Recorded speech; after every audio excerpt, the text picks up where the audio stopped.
C'est un nouveau numéro de votre magazine Entretien, le magazine qui traite souvent les questions d'actualité sur votre télévision Digital Congo. Pour ce nouveau numéro, on accueille un invité assez particulier pour parler d'un sujet assez particulier. C'est un tradit praticien qui nous vient de la France, où il a vécu pendant plus de 18 ans, et Brazzaville, où il est basé.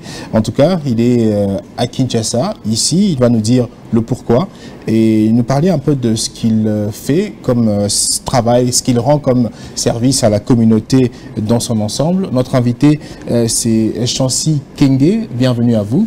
Bienvenue. Alors, on vous appelle autrement Elongana Kenge. C'est comme ça qu'on vous appelle. Kenge, c'est votre nom. Oui, c'est votre nom de famille, et Chancy, c'est votre prénom. Alors, vous êtes un tradit praticien, également conseiller occulte. Alors, vous êtes à cheval, je l'ai dit tantôt, entre Paris, Congo-Brazzaville et la République démocratique du Congo. Tradit praticien, conseiller occulte, quel est votre rôle dans la société? Qu'est-ce que vous jouez comme rôle? Mon rôle dans la société, la première des choses d'abord, c'est de sauver la vie des gens. Parce que Guillaume de Compris avait l'esprit qui habitait la campagne, j'aime le disait meilleur guérisseur. La médecine traditionnelle, c'est pas pour faire du mal aux gens, mais c'est pour ramener les gens à la raison d'une santé qui leur permet de vivre très bien et de faire en sorte qu'ils puissent avoir quand même les dons et les forces que Dieu leur a données par rapport à la lumière cosmique qui leur permet de vivre longtemps. Parce qu'au niveau de l'Afrique, il y a plusieurs maladies actuellement que les gens souffrent. Ça peut être naturel ou surnaturel. La majorité à l'hôpital, quand vous avez un cancer de voix par exemple, l'hôpital de la médecine moderne, ils n'arrivent pas à guérir. Ils sont toujours en bassesse, les médecins. Ils font toujours recours à la médecine traditionnelle. Sans la médecine traditionnelle, la médecine moderne, ça ne voulait pas exister. Donc vous pratiquez la médecine traditionnelle. En effet. Alors à quel moment vous êtes devenu tradit praticien? On n'est pas avec. À quel moment et pourquoi? Vous savez, monsieur Lino, Alain, chaque chose a un karma. Quand on est né, chacun de nous, à travers son signe zodiaque, il y a des jouer dans la société. En effet, il y a des entités, des fois parfois familiales, qui vous incarnent, qui vous permettent d'être poussé par rapport à l'égrégore de votre famille. Ça vous permet de pousser, d'être intelligent et d'avoir une sagesse. Parce que l'intelligence et la sagesse, c'est différent. Avoir une sagesse du corps mental qui vous permet de connaître les plantes et d'avoir comment soigner. Moi, de ma nature, mon grand-père fut un grand praticien. Il soignait toutes sortes de maladies. Et c'est le même temps que je suis. Et au fur et à mesure, j'aimerais aussi mes enfants, parmi mes enfants, un peu sur le même chemin. C'est pour sauver la vie des gens, pas pour faire du mal aux gens. Vous avez d'ailleurs de beaux garçons. On ne parlera pas de votre vie privée, mais donc vous estimez que le fait d'avoir eu à acquérir cette connaissance de votre grand-père, vous aimeriez aussi que l'un de vos enfants puisse jouer ce même rôle-là. Ça me ferait du bien devant la loi cosmique. Et c'est pour dire comme si j'ai accompli ma mission sur cette terre. Parce que le Christ lui-même, quand il est venu sur cette terre, il y avait les rois mages qui sont venus avec de l'or. Pour dire que quand le Messie est venu, c'est pour soigner et sauver la vie des gens. Mais les gens qui ont sous-estimé. Parce que toute critique et sous-estimant, c'est ce qui fait la force de l'évolution de la personne puisse évoluer. Et comme vous avez dit, j'ai des millions de garçons, oui, j'ai des enfants qui sont très beaux. J'aimerais parmi un de mes enfants puisse suivre le pied de ce que je suis. Alors, votre grand-père a eu à être tradit patricien, mais est-ce qu'il était également conseiller occulte? Bon, conseiller occulte, quand on parle d'occultisme, c'est pas justement faire du mal. La différence entre les deux mots là. Quand nous parlons de l'occultisme, c'est pas faire du mal. Quand on parle d'un conseiller occulte, c'est quelqu'un qui contrôle la vie d'une personne. Donc vous pouvez être une autorité, vous avez soit un concours, ou soit vous êtes postulé quelque part, mais ton conseiller occulte est là à faire des prières pour que vous gagnez la victoire là où vous êtes postulé. Donc un conseiller occulte, son rôle qu'il joue dans la nature, c'est pour veiller sur la personne qu'il est en train de suivre spirituellement. Donc si quelqu'un, je sens de le suivre, que ce soit une autorité ou un commerçant, je le suis chaque matin, midi, soir, je dois lui dire sa vie, comment ça y est. S'il y a un danger, je lui dirai, attention, il y a un danger qui arrivera demain. Parce que la clairvoyance... Vous le conseillez aussi de bien faire les choses dans la vie. Justement, parce qu'il y a l'autre karma qui frappe. Aujourd'hui, vous pouvez être un nécromancien, un satanique, un antichrist, mais si vous n'avez pas cette connaissance de reconnaître que le péché existe, tout ce que vous ferez, ça sera bas parce que la loi karma existe. Donc moi, en tant qu'un occultiste, en tant qu'un maître que je suis, parce que quand on parle de maître, c'est comme les Kerr, maçons, vous montez. En tant que maître que je suis, j'ai beaucoup étudié. De la nécromancie, de la Wicca, du luciférienne, j'ai fait beaucoup de choses, même de la démonologie. Mais je conseille que du bien. Je ne suis pas de le mal. Donc en tant qu'un conseiller occulte, je suis la vie des gens. Si même quelqu'un va empoisonner cette personne que je suis spirituellement, demain je le dirais que non, attention, monsieur, demain vous serez empoisonné par un tel, ou attention, demain il y a un accident qui arrive. Le rôle d'un conseiller occulte, c'est ça. Parce que l'occultisme et le magicien, il y a des différentes. Le magicien, c'est quelqu'un qui fait des tours abracadabrantes. Il vient chez vous, il te trompe que non, il fait des porte-monnaies magiques pour te arnaquer. Ça n'existe pas, les porte-monnaies magiques. Donc l'occultiste, c'est quelqu'un qui vient, qui a la connaissance, qui connaît ce que du noir, qui connaît ce que du blanc. Pas quelqu'un qui vient pour faire du mal aux autres. C'est pas forcément. Parce que là, même Lucifer l'appelle le porteur de la lumière. Donc c'est pour dire que c'est le nom du bien. Mais ce sont les gens qui ont un corps physique qui commandent le démon de le mal. Parce qu'une personne qui a un corps physique, celui qui a la force de commander, le corps physique, nous voilà. L'esprit, c'est le spectre.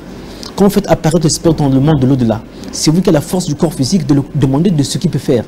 Donc, si votre corps physique, si vous avez un bon cœur, vous commandez l'entité dans le bon sens. Si vous avez un mauvais cœur, vous commandez l'entité dans le mal. Mais moi, je considère que le bien, parce que c'est le bien qui fera que la nature soit sauvée et c'est le bien qui fera votre force en tant que spirituelle. Parce que quand nous mourrons, il y a des karmas qu'on refait pour payer. Alors, vous avez dit que votre grand-père a joué ce rôle-là. Mais à quel âge exactement vous avez commencé à avoir cette envie-là? À 14 ans, déjà, j'ai commencé à soigner des fous. Okay. J'étais un professionnel pour soigner des fous. Donc, celui qui a un cas de la folie, il n'a qu'à m'amener parce que je suis un spécialiste pour ça. Je suis un piscrate. Donc, je soigne plusieurs maladies. Justement, vous soignez quelle maladie exactement? Du stérilité, du cancer, du diabète. Mais le diabète, je ne soigne pas ça trop bien parce que c'est une maladie qui est très risquante. Vous voyez une personne qui est diabétique, parfois c'est naturel ou c'est surnaturel. Donc la première des choses que je fais d'abord, je lui demande d'abord de faire recours à des médecins modernes. C'est pas une bassesse d'envoyer un client chez un médecin moderne. La faiblesse, c'est la force. C'est pas parce que je suis traduit praticien, je dirais pas, écoutez, je t'envoie pas chez le médecin moderne. Mais son organisme, si je lui remets un produit, ça ne marche pas. C'est moi le traduit praticien qui apparaît ridicule. Donc vous reconnaissez que même les médecins, la médecine moderne a son rôle à jouer pour certaines maladies. Si un traducteur ne reconnaît pas la médecine moderne, donc c'est pour dire que c'est un escroc. Alors, pensez-vous que certaines maladies sont spirituelles et qu'il faut seulement des traitements spirituels? Bon, moi, toute maladie je soigne, que ce soit spirituel ou même si ce n'est pas spirituel. Parce qu'aujourd'hui, vous utilisez aussi parfois les feuilles, tout ça? En effet. Donc, par exemple, du cancer du sang. La majorité, ce n'est pas spirituel. Cancer du sein, le gros cœur. Même si ce n'est pas spirituel, c'est une maladie qui est naturelle, je le soigne. Si c'est spirituel aussi, je soigne ça aussi. Donc, tout ce qui est maladie naturelle ou surnaturelle, à travers mes plantes, je suis maître en tout. Donc, je le fais très bien. Et quand on m'appelle occultiste, c'est parce que j'ai un côté positif de la spiritualité qui me permet d'aider les gens qui ont des problèmes. Raison pour laquelle on m'appelle Maître Elonga, pour donner la victoire à toute situation qui amène la personne en précarité de ne pas réussir. Mais je peux faire en sorte que cette personne puisse traverser ces précarités pour atteindre le but qu'il fait. Mais la spiritualité dont vous défendez, le fait de soigner certaines maladies par la spiritualité, est-ce que c'est pas le fétichisme? C'est pas le fétichisme. Le fétichisme, c'est ce que nous appelons en Afrique la magie noire, donc de la sorcellerie. C'est pas une sorcellerie. C'est pas ce que vous pratiquez. Bon, vous savez, quand on parle d'occulte, il y a un secret qui est caché à l'intérieur, parce que c'est occulte. Bien sûr. Parce qu'il y a une force, un égrégore qui est très puissant, qu'on ne peut pas dévoiler. Parce que quand on parle de fétichisme, tout le monde prend le mal. Mais or que c'est naturel. Donc ce qui est naturel est surnaturel. On ne peut pas voir le soleil si le ténèbre n'existe pas. Si le ténèbre existe, c'est pour dire que la lumière est là. Donc même si c'est des fétiches, ce qui est très important, c'est de faire la vie, de rendre les gens heureux, mettre les gens dans le positif et de soigner. C'est ça qui permettra devant le ciel d'avoir des bons galons. Et mon incarnation, quand je reviendrai sur cette terre, je puisse être en paix. Sinon, je fais du mal. Demain après demain, quand on meurt, ou ce sont mes enfants qui paieraient des pots cassés de ce que j'ai fait pour les karmas, ou c'est moi-même qui ai ramené des karmas. C'est pour ça qu'on dit, quand on est occultiste, vous avez pris sur la magie noire, ne faites pas du mal. Mais la magie noire que vous avez pris là, faites en sorte que de défendre les gens, d'aider, de leur donner une vie qui leur permet de bien vivre. Parce que la magie n'existe pas, c'est de l'arnaque. Mais quand je parle de la magie, parce qu'on est dit occultiste, tout le monde pense que tout le monde parle de la magie. Mais le grand problème de ce qui est important, quand on est occultiste, c'est de faire du bien. Dans la société, comment vous arrivez à vivre avec les gens, dans votre famille? Comment vous faites pour vous faire accepter? Est-ce que les gens n'ont pas peur de vous? Est-ce que les gens ne comprennent pas ou vous prennent pas pour une personnalité étrange. Comment vous vivez dans la société? C'est pas étrange parce que je sauve la vie des gens. C'est la force que j'ai spirituellement qui me permet de donner la victoire à des êtres humains. C'est la raison pour laquelle on m'appelle Elongana Kenge. Dans votre famille, on vous accepte comme ça? On m'accepte parce que j'ai quand même fait des miracles dans ma famille. J'ai soigné pas mal de gens qui avaient des situations très délicates spirituelles dans ma famille. Et j'ai guéri même des gens qui avaient des problèmes naturels à travers mes remèdes. Tout à l'heure, off the record, en dehors de ce plateau, vous me dites que parfois il y a des gens qui font des crises d'AVC, qui selon vous, ce sont des crises, vous dites, spirituelles. Vous estimez que l'AVC ne devrait pas arriver à tout le monde parce que sinon ça devrait être quelque chose qui arriverait à tout le monde parce que c'est, comment je peux le dire, on a tous des problèmes, on a tous des soucis. Comment vous pouvez expliquer cela? Bon, l'AVC c'est une maladie qui n'est pas naturelle, c'est une maladie qui est surnaturelle parce que si tout le monde était naturellement cette maladie, tout le monde voulait faire des AVC parce que nous tous on a des déceptions, on a eu des problèmes qui sont très délicates, des situations qui sont très inexplicables, mais on s'est arrivé, on s'en sortirait parce que le corps mental, quand il est faible, les chakras sont déjà bousillés, la kundalini est faible, le corps éthérique rend le corps physique faible, la personne fait l'AVC. Donc c'est produit d'une maladie qui est spirituelle. C'est un sort, c'est l'envoûtement de l'entité qui apparaît dans le corps de la personne tombe malade de l'AVC. Mais quand quelqu'un fait l'AVC, même à travers le bruit, bon, il y a des situations, il y a des rituels que je peux expliquer, sinon il y a des charlatans qui vont copier ça chez eux pour dire que non, le et puis pour les sensibilités. En effet, que Chancy Kenge avait dit ceci. Sur mon Facebook, c'est Chancy Kenge, n'importe qui peut me rejoindre. C'est très facile. Quand on tape c'est mon Chancy Kenge sur mon Facebook, on peut me rejoindre. Alors, c'est depuis plusieurs années que vous êtes dans cette pratique-là de sauver de vie, parce qu'il faut le dire, vous êtes un conseiller occulte, mais vous sauvez aussi des vies. Est-ce que, s'il faut faire un bilan, il y a eu beaucoup de gens qui ont eu à recourir à vos services et qui ont réussi à obtenir ce qu'ils voulaient? Il y a plusieurs témoignages, mais j'aimerais bien profiter de cette occasion. S'il y a d'autres émissions de me faire revenir, j'apporterai les témoignages. Ça fera plaisir à des êtres humains que j'ai sauvés depuis que je suis arrivé en RDC. Alors, pourquoi vous êtes venu à Kinshasa? Parce que vous êtes basé au Congo-Brazzaville. Vous avez quitté Paris, vous avez habité pendant 18 ans. Pourquoi vous avez choisi de venir en RDC? Est-ce que vous avez une mission spéciale ou c'est juste pour, qui sait, aider aussi certains Congolais qui aimeraient recourir à vos services? Un homme spirituel ne se dépasse pas par hasard. S'il se déplace de venir dans un pays, là où il met pied aux ancêtres, aux entités, c'est pour dire qu'il y a une force cosmique qui m'a poussé de venir ici pour sauver la vie des gens. C'est parce qu'en RDC, il y a plein de charlatans.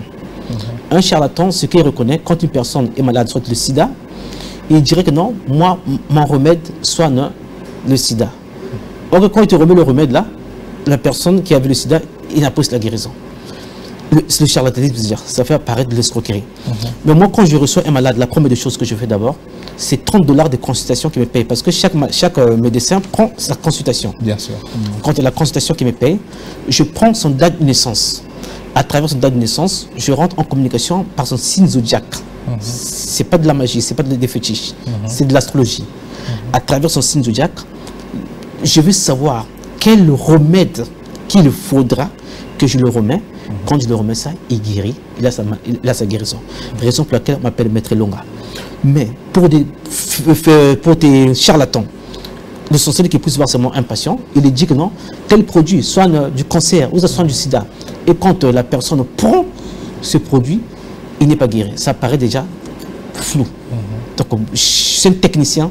C'est pour ça que sur les 100% des malades, il y a 80% peut-être qui ont la guérison.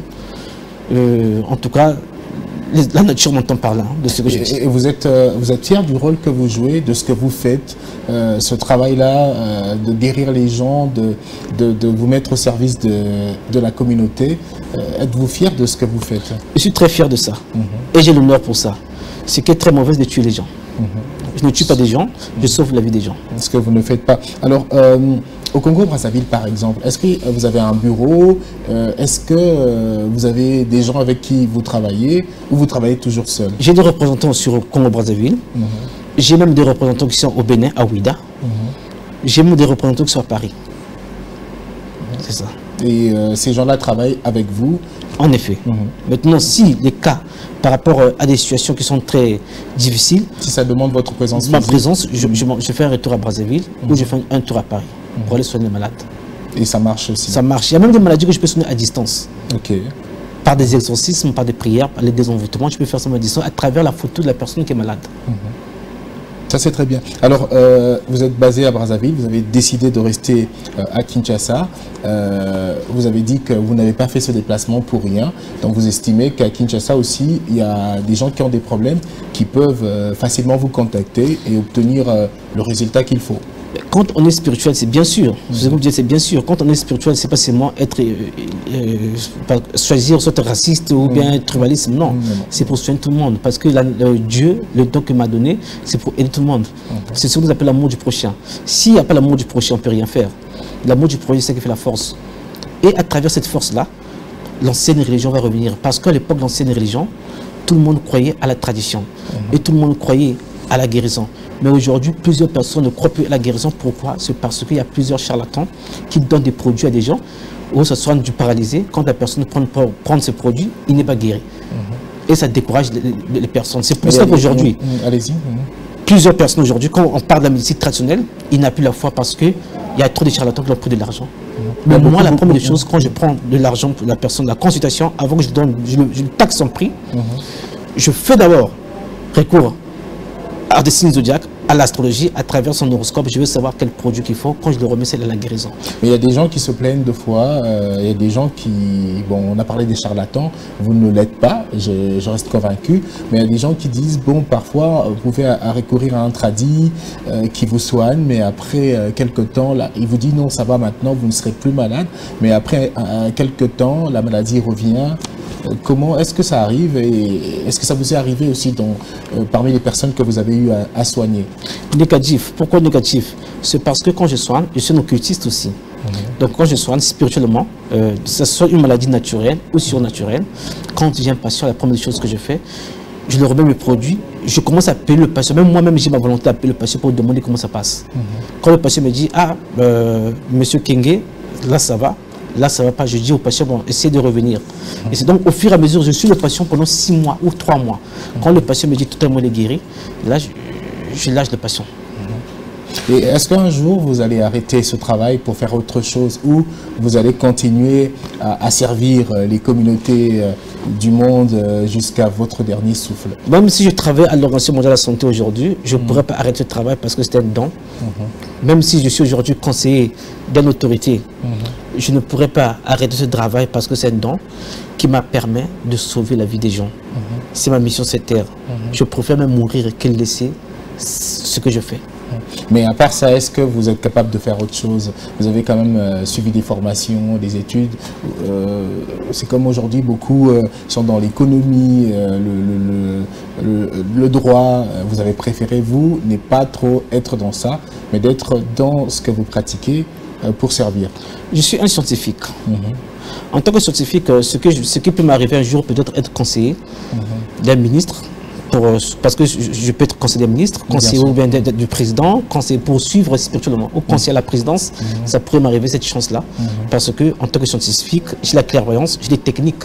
Mais même si j'ai fait comptabilité à l'école, je ne pourrais pas m'arriver, aller m'asseoir à la banque. Je ne pourrais pas avoir ce pouvoir-là, mais je pourrais avoir le pouvoir de suivre quelqu'un spirituellement.